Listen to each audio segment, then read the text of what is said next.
नमस्कार दोस्तों। बीजेपी सांसद और कुश्ती संघ के अध्यक्ष रहे ब्रजभूषण शरण सिंह की गिरफ्तारी की मांग कर रहे पहलवानों की तरफ से एक बहुत बड़ी खबर आई है। उन पहलवानों ने जिन्होंने 35 दिनों तक जंतर मंतर पर ब्रजभूषण की गिरफ्तारी के खिलाफ आंदोलन किया, प्रदर्शन किया और आखिरकार 28 तारीख को उनके साथ दिल्ली पुलिस ने बदसलूकी की, उन्हें हिरासत में लिया। घंटों तक हिरासत में रखने के बाद देर शाम छोड़ा तब जब जंतर मंतर पर जहां वो धरना दे रहे थे वहां सब कुछ हटा दिया गया। जंतर मंतर पर उनके धरना स्थल से तंबू कनात को हटाया गया और शाम होते होते खबर आई कि दिल्ली पुलिस ने उन पहलवानों के खिलाफ ही कई धाराओं में मुकदमा दर्ज किया। नतीजा ये हुआ कि वो पहलवान दिल्ली से तो लौट गए, लेकिन आज उन्होंने कुछ बड़ा ऐलान किया है। बजरंग पूनिया, साक्षी मलिक और विनेश फोगाट की तरफ से जो कहा गया है, गौर से सुनिए और अगर ऐसा हुआ तो सोचिए इसका मतलब क्या होगा। देश और दुनिया में क्या संदेश जाएगा कि एक बीजेपी के सांसद को, एक बाहुबली सांसद को बचाने के लिए मोदी सरकार की सत्ता तक आ गई। बजरंग पूनिया और साक्षी मलिक ने कुछ देर पहले ट्विटर पर जो लिखा है, मैं शब्द से पढ़ रहा हूं और आप गौर से सुनिए। बजरंग पूनिया ने लिखा है, 28 मई को जो हुआ आप सबने देखा।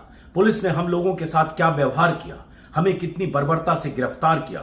हम शांतिपूर्ण आंदोलन कर रहे थे, हमारे आंदोलन की जगह को भी पुलिस ने तहस नहस कर हमसे छीन लिया और अगले दिन गंभीर मामलों में हमारे ऊपर ही एफआईआर दर्ज कर दी गई।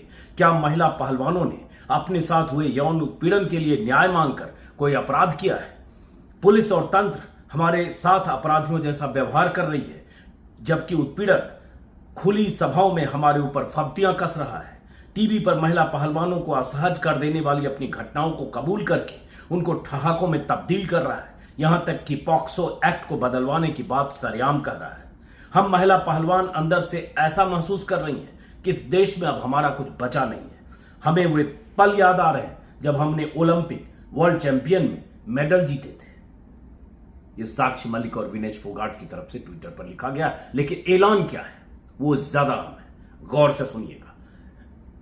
2.5 पन्ने में जो लिखा गया है टेक्स्ट में, उसके आखिर में वो ऐलान है, जिसके लिए ये खबर मैं बता रहा हूं, बहुत बड़ी खबर है। अब लग रहा है क्यों जीते थे? क्या इसलिए जीते थे कि तंत्र हमारे साथ ऐसा घटिया व्यवहार करे, हमें घसीटे और फिर हमें ही अपराधी बना दे? कल पूरा दिन हमारी कई महिला पहलवान खेतों में छिपती रही हैं। तंत्र को पकड़ना उत्पीड़क को चाहिए था, लेकिन वो पीड़ित महिलाओं को उनका धरना खत्म करवाने, उन्हें तोड़ने और डराने में लगा है। अब लग रहा है हमारे गले में सजे इन मेडलों का कोई मतलब नहीं रह गया है। इनको लौटाने के सोचने भर से हमें मौत लग रही थी, लेकिन अब अपने आत्मसम्मान के लिए समझौता करके भी क्या करेंगे? ये आखिरी लाइन इसके बाद है। सोचते हुए मेरे रोंगटे खड़े हो रहे हैं जब कह रही है कि गले में सजे इन मेडलों का अब कोई मतलब नहीं रह गया। इसी में आगे कहा है, यह सवाल आया कि किसे लौटाएं, हमारी राष्ट्रपति को जो खुद एक महिला है? मन ने ना कहा, क्योंकि वो हमसे सिर्फ 2 किलोमीटर बैठी सब कुछ देखती रही, कुछ बोली नहीं। हमारे प्रधानमंत्री को जो हमें अपने घर की बेटियां बताते थे? मन नहीं माना, क्योंकि उन्होंने एक बार भी अपने घर की बेटियों की सुध-बुध नहीं ली, बल्कि नई संसद के उद्घाटन में हमारे उत्पीड़क को बुलाया और वह तेज सफेदी चमकदार कपड़ों में फोटो खिंचवा रहा था। उसकी सफेदी हमें चुभ रही थी, मानो कह रही हो मैं ही तंत्र हूं। ब्रजभूषण शरण सिंह की एक तस्वीर आई थी नई संसद के उद्घाटन के बाद, उसी वक्त की जब इन बेटियों के साथ पुलिस ने बदसलूकी की थी, सड़कों पर इन्हें घसीटा था और उसके बाद इन्हें हिरासत में ले गई थी दिल्ली पुलिस। उसी वक्त ब्रजभूषण शरण सिंह की एक तस्वीर आई थी नई संसद के बाहर, सफेद कुर्ते में, कपड़े में, हाथ ऐसे किए हुए, पीछे लिखा हुआ था सत्यमेव जयते। उसी तस्वीर की तरफ विनेश फोगाट और साक्षी मलिक इशारा कर रही है। मैंने भी उस पर वीडियो बनाया था। इस चमकदार तंत्र में हमारी जगह कहां है? भारत की बेटियों की जगह कहां है? क्या हम सिर्फ नारे बनकर या सत्ता में आने भर का एजेंडा बनकर रह गई हैं? ये मेडल अब हमें नहीं चाहिए, क्योंकि इन्हें पहनाकर हमें मुखौटा बनाकर सिर्फ अपना प्रचार करता है यह तेज सफेदी वाला तंत्र, और फिर हमारा शोषण करता है। हम उस शोषण के खिलाफ बोलें तो हमें जेल में डाल देने की तैयारी करता है। इन मेडलों को हम गंगा में बहाने जा रहे हैं।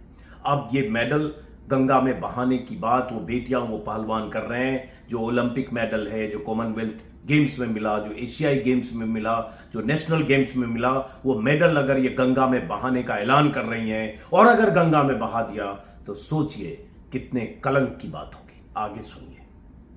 हम इन मेडलों को गंगा में बहाने जा रहे हैं क्योंकि वह गंगा मां है। जितना पवित्र हम गंगा को मानते हैं उतनी पवित्रता से हमने मेहनत कर इन मेडलों को हासिल किया था। ये मेडल सारे देश के लिए ही पवित्र हैं और पवित्र मेडल को रखने की सही जगह पवित्र मां गंगा ही हो सकती है, न कि हमें मुखौटा बना फायदा लेने के बाद हमारे उत्पीड़क के साथ खड़ा हो जाने वाला हमारा अपवित्र तंत्र।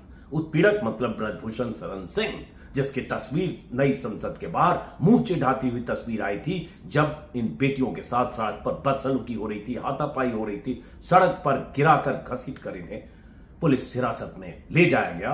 और तब तक दिल्ली पुलिस ने जंतर मंतर को खाली कराया और यह भी कह दिया कि वो जंतर मंतर पर धरना नहीं दे सकती। जब ये घर लौट रही थी कहा गया उनका पीछा किया गया। आगे लिखा है इन्होंने, मेडल हमारी जान है, हमारी आत्मा है, इनके गंगा में बह जाने के बाद हमारे जीने का कोई मतलब नहीं रह जाएगा। इसलिए हम इंडिया गेट पर आमरण अनशन पर बैठ जाएंगे। यानी मेडल बहाने के बाद ये पहलवान इंडिया गेट पर आमरण अनशन करेंगे। इंडिया गेट हमारे उन शहीदों की जगह है जिन्होंने देश के लिए अपनी देह त्याग दी। हम उनके जितने पवित्र तो नहीं है, लेकिन अंतर्राष्ट्रीय स्तर पर खेलते वक्त हमारी भावना भी उन सैनिकों जैसी थी। अब अपवित्र तंत्र अपना काम कर रहा है, हम अपना काम कर रहे हैं। अब लोग को सोचना होगा कि वह अपनी बेटियों के साथ खड़े हैं या बेटियों का उत्पीड़न करने वाले उस तेज सफेदी तंत्र के साथ। आज शाम 6 बजे हम हरिद्वार में अपने मेडल गंगा में प्रवाहित कर देंगे। इस महान देश के हम सदा आभारी रहेंगे। ये ट्वीट किया है बजरंग पूनिया ने, साक्षी मलिक ने और विनेश फोगाट ने। वो ओलंपियन बेटियां, वो पहलवान बेटियां जिन्होंने देश के लिए दुनिया के मैदानों से मेडल हासिल किया, तिरंगा लेकर भारत की शान को दुनिया के सामने फहराया, वो बेटियां और वो बजरंग पूनिया अगर कह रहे हैं कि गंगा में मेडल प्रवाहित कर देंगे आज शाम हरिद्वार में और इंडिया गेट के पास आमरण अनशन करेंगे, अगर गंगा में मेडल प्रवाहित किया तो सोचिए किसके माथे पर यह कलंक चिपकेगा। और ऐसी क्या मजबूरी है कि ब्रजभूषण शरण सिंह को बचाने के लिए यह सरकार पूरी ताकत से लगी है। कैसे गिरफ्तारी हुई आपको पता है, 50 बार मैं वीडियो में बोल चुका हूं। जनवरी में ये बेटियां धरने पर बैठी, उसके बाद फिर धरने पर बैठी अप्रैल में। सुप्रीम कोर्ट की फटकार के बाद एफआईआर दर्ज हुई, 7 लड़कियों ने एफआईआर की, उसमें एक नाबालिग लड़की है, पॉक्सो के तहत मामला दर्ज है। उसके बाद गिरफ्तारी तो दूर, नई संसद में ब्रजभूषण शरण सिंह हंसता मुस्कुराता चिढ़ाता हुआ दिखता है, तस्वीर खिंचवाता है, पीछे सत्यमेव जयते लिखा था। और इन बेटियों के साथ, इन पहलवानों के साथ बदसलूकी होती है, घसीटा जाता है और उसके बाद हिरासत में रखने के बाद देर रात को छोड़ा जाता है। तब कि अब आप जंतर मंतर पर धरना नहीं दे पाओगे। और उसके बाद उन्हें यहां से दिल्ली से एक तरह से बेदखल किया जाता है, मजबूर होकर वो अपने अपने इलाके में लौटते हैं। लेकिन आज ये ट्वीट किया है 12:30 पर, और ये ट्वीट इस बात का सबूत है कि ये पहलवान आसानी से मानने वाले नहीं है, ये पहलवान अपना आंदोलन खत्म करने वाले नहीं है, ये पहलवान झुकने वाले नहीं है। उसमें साक्षी मलिक, विनेश फोगाट, संगीता फोगाट, बजरंग पूनिया और उनके चाहने वाले बहुत सारे लोग जो बार बार जंतर मंतर आ रहे थे। किसान संगठनों के नेता, किसान यूनियनों के नेता, बहुत सारे लोग लगातार सरकार पर दबाव बनाने की कोशिश करते रहे। 28 तारीख को नई संसद के सामने महिला पंचायत का ऐलान भी हुआ था, लेकिन दिल्ली की सीमाओं को ऐसा सील किया गया कि कोई आ नहीं पाया। और जो जंतर मंतर पर थे उनके साथ कैसा सलूक हुआ आप देख और जान चुके होंगे। अब इंतजार कीजिए, हरिद्वार में, गंगा में अगर ये पहलवान अपना मेडल बहाते हैं और उसके बाद भी ब्रजभूषण शरण सिंह ऐसे ही हंसता मुस्कुराता हुआ टेलीविजन चैनलों को इंटरव्यू देता है, तो तय करने का वक्त आपका है। और आपको तय करना होगा कि कौन गलत कौन सही, ये तो अदालत से तय होगा। लेकिन एक पक्ष तो होगा, एक तरफ ये बेटियां हैं, ये पहलवान हैं, ये ओलंपियन हैं, एशियाई गेम्स से लेकर कॉमनवेल्थ गेम्स से लेकर ओलंपिक तक में मेडल लाने वाले पहलवान, और दूसरी तरफ वो सांसद है जिसके खिलाफ 35 से 40 मुकदमे हैं, हत्या से लेकर, हत्या की कोशिश से लेकर हर तरह के मुकदमे, अपराधी चरित्र का, अपराधी बैकग्राउंड का माफिया बाहुबली, जिसे बचाने में मोदी सरकार, अमित शाह जुटे हैं। क्योंकि वजह वोट बैंक है, ठाकुर होना, कई जिलों में उसका प्रभाव और 2024 में आने वाला चुनाव।